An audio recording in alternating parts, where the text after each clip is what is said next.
Buenos días, mis queridos amigos. Gusto en saludarlos. Un nuevo día, una nueva oportunidad para que continuemos meditando en la palabra de nuestro Dios. Seguimos hoy con Proverbios capítulo 18. Y recuerda, hay un mensaje de Dios para ti en este día. Proverbios 18 nos habla de diferentes temas. Nos habla del necio, del hablar del necio, del entendido que busca la sabiduría, de la importancia de tener siempre buen ánimo, no importando las dificultades que enfrentemos. En fin, varios temas. Quiero que leamos primeramente el versículo 2. Dice: no se complace el necio en la inteligencia, sino en manifestar su propia opinión. Desde aquí comenzamos a ver el tema de la importancia del manejo del habla, de hablar adecuadamente. Y sobre todo en este primer versículo encontramos el hablar del necio. El necio no se complace en el entendimiento. Él está listo para manifestar su opinión de una manera ligera, de una manera irreflexiva. Este es un llamado entonces para que pensemos antes de hablar. El versículo 6 dice: los labios del necio provocan contienda, su boca a los azotes llama. Versículo 7. La boca del necio le acarrea quebranto, sus labios son trampas para su propia vida. Así, vemos claramente que el necio provoca contiendas. Y entonces quiero preguntarte, o que nos preguntemos, ¿cómo estamos hablando? ¿Cómo estamos usando nuestra boca? ¿Estamos hablando de una manera tal que edifica, que construye, que provocamos con nuestro hablar un buen ambiente? Tengamos cuidado si de pronto estamos hablando de una manera que está provocando problemas, contiendas, dificultades. Recuerda hablar con sensatez. Busquemos la sabiduría para hablar constructivamente. El versículo 8 nos dice: las palabras del chismoso son como bocados suaves que penetran hasta las entrañas. El chisme es agradable para los seres humanos. Tenemos que ser sinceros y reconocer que nos gusta el chisme a todos. Y dice aquí que entra como bocado suave, penetra hasta las entrañas. El chisme llega, se queda en la mente y en el corazón de las personas, y la persona lo acepta como una realidad, como una verdad, y esto provoca muchas dificultades. El consejo del Señor es que nos alejemos del chisme y del que provoca el chisme, es decir, el chismoso. En el versículo 4 pasamos a otro tema.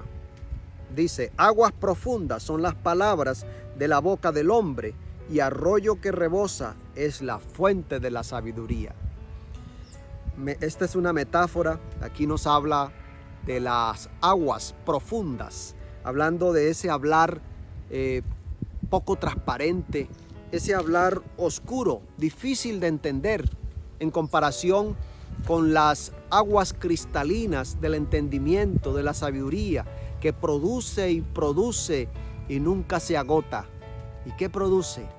Este arroyo de la sabiduría, estas aguas son las aguas de la esperanza, el hablar bien, constructivamente, palabras amables, palabras positivas. Ese debe ser nuestro lenguaje, nuestra forma de hablar, un hablar que tiene como fundamento la sabiduría.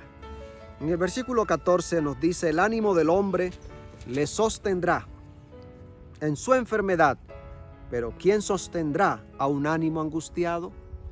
Todos sabemos la importancia que tiene el ánimo, y el ánimo aún en condiciones de enfermedad, en condiciones de problemas o en condiciones como las que estamos en este tiempo, en una pandemia, es muy importante que mantengamos el ánimo arriba. Porque aquí mismo dice el versículo, hay una pregunta retórica, dice: ¿quién sostendrá a un ánimo angustiado?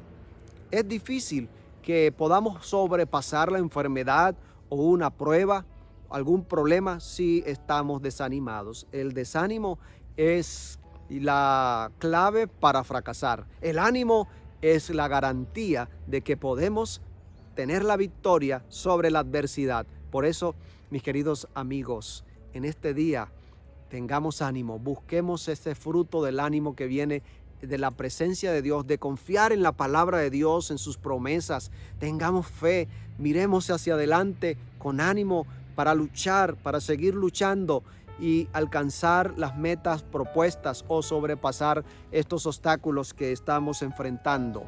Hay otro tema aquí interesante que no quiero dejar pasar por alto. En el versículo 22 dice: el que encuentra esposa encuentra el bien y alcanza la benevolencia de Jehová. Esta palabra encuentra conlleva la idea de búsqueda, buscar. Saben, es muy importante la búsqueda de una compañera, de una esposa para los hombres. En el caso de los solteros, encomiéndale al Señor esa tarea, que Él te guíe. En mi caso y todos los que somos casados, quiero invitarlos a que agradezcamos por nuestra esposa, porque hemos encontrado el bien.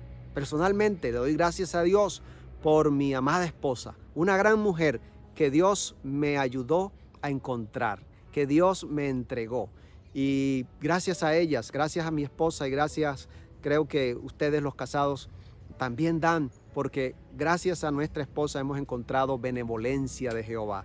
Ellas nos han ayudado y nos han guiado, nos han fortalecido, nos han ayudado a enfocarnos en las cosas importantes y también en Dios nuestro Señor.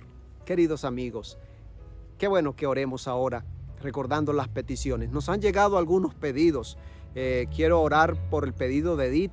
Edith nos manda un pedido y es que oremos por Zenit, una compañera de trabajo de su esposo.